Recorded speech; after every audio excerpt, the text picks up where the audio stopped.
लोके कहती कवि माने कुआडे भारी भावुक वर्षा को भल पाती हेले मु तो वर्षा परर खरार प्रेम रे शीतरे जलुथिबा धुनी धुन रे झरका खोली दिन बेला आकाशर नीलिमारे हजिबाकू भल पाउथिबा मनिषटिए सेमती हजी हजी स्वप्न रे भासी जिबा भावुकटिए मेघमाला को प्रेमर वार्ताबह न भावी सेथिरु जिराफ हरिण डायनोसर आदिर छवि खोजुथुबा शिशुटी मात्र।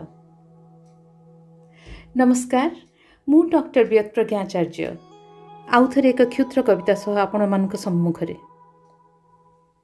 शीर्षक खूब सुंदर दिसुची। आकाशटा आजी कांदुची, बुकु फटाई कांदुची। भारी अबुझा एका का कथा सुननी धरणी मार बुकु भिजाई देउची। ता सुनेली पेंडुटा छड़ाई नहीं किए कला मेघ चादर घोड़ाई देउची। भारी अबुझा एका कांदी कांदी धरणी माँ को ओदा जुड़ुपुड़ु कर देइची। जम्मा बुझुनी आकाशटा बेलकु बेल कांद तार बढ़ुची।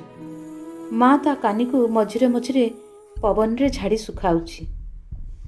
एतेबेले किए बढ़ाई देला सुना पेंडुटी को आकाश हाथ को मुहटा तार उज्जली उठुची। खूब सुंदर दिसुची। एथर आकाशटा हसुची ता सह धरणी माँ भी। आज सब खूब सुंदर लगुची। आज सब खूब सुंदर दिसुची। धन्यवाद।